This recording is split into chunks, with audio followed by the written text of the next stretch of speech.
Alright guys, I haven't made a video in so long.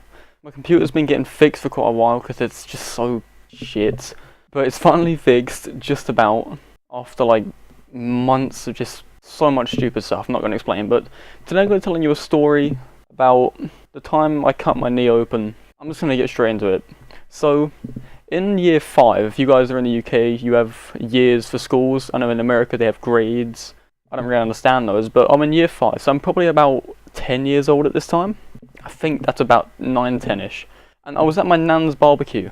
So we were around her house. She has quite a long garden. It's not very wide, but it's quite long. So I was quite young. My older brother, 2 years above me, younger brother, 2 years below me. And my older brother was like chasing me around my nan's garden. So like you go out, there's like a little I guess you could say shed to the left. And then you go past the shed, there's a little like raised wooden patio, I guess you could call it. Then there's loads of grass, and there's like, in the grass there's a washing pole. But the pole wasn't in at this stage, just remember that. So, on this patio, there's a little table, like a glass table. And there's quite a lot of room around the back of it. So my brother was like chasing me around it. He was chasing me around the table. We were sort of just messing about, because waiting for the food to cook. Because somebody was cooking it, obviously. We were just waiting for that to be done.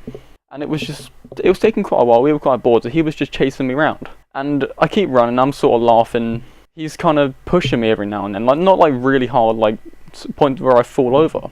But he's sort of just tapping, like, I guess you could say tapping me on the back. He's kind of just tapping me, pushing me, so I sort of stumble a little bit. Sort of half jokingly, half like properly stumbling. So he's chasing me around, and I go to step off the patio onto the grass, and he pushes me, and I catch my foot weirdly on the patio, I think. This was a few years ago, I think that's what happened, I don't remember much. All I remember is falling, and like my knee just smacked onto the ground. And do you guys remember that washing pole that wasn't there that day? There was just the metal sort of ring in the ground. Yeah, my knee slammed on that, and obviously it hurt. So I was freaking out. I was on the ground, like, I think I was like 10, so I was like screaming. I had a huge hole in my knee. I didn't look at it. I can't stand blood. I can't stand it. So I was freaking out, not knowing what to do, just sort of screaming. And apparently my brother was crying because he thought it was his fault. My little brother was freaking out because there was loads of blood and it was weird. And then like, my auntie, just something to do with first aid. She rushed over, sort of like, I don't know, put like a towel on my knee. She kind of knew what to do. And then they put me in the car so they could get me to A&E. And on the way to A&E, I'm sort of laying in the back of the car, sort of groaning, kind of like disorientated, not knowing really what's going on, because I think I was just sort of freaking out at the time. And we get to the hospital, they get me out of the car, because obviously I can't walk on the knee.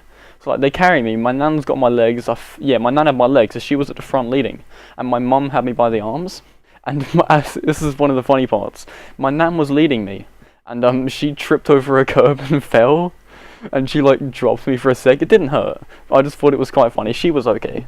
So they get me inside. I'm probably sat in the waiting room for like, I don't know, it was a really long time. They sit me down to keep pressure on my knee. I'm more calmed down by this point. That's until they actually look at me and get me in in the beds behind the curtains. If you know, if you've been to A&E, you probably know what I'm on about.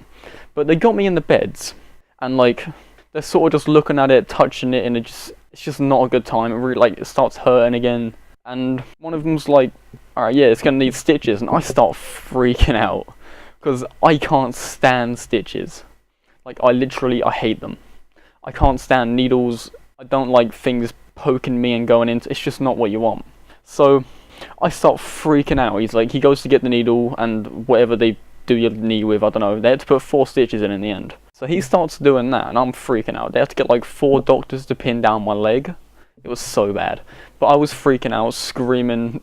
I was really close to the waiting room. I was like, I think 2 beds in, and there's sort of an open area. There's no closed doors where I was for some reason. I wasn't paying too much attention at the time. But I was screaming, like, and when they were done, because they had to inject it first and numb it. And when I walked out, I could actually walk out on the knee. After they put the stitches in, I could actually walk on it because it was so numb, it actually didn't hurt. I just walked out, and everybody in the waiting room was just staring at me. It sounded like somebody had been murdered in one of the rooms. It was so bad.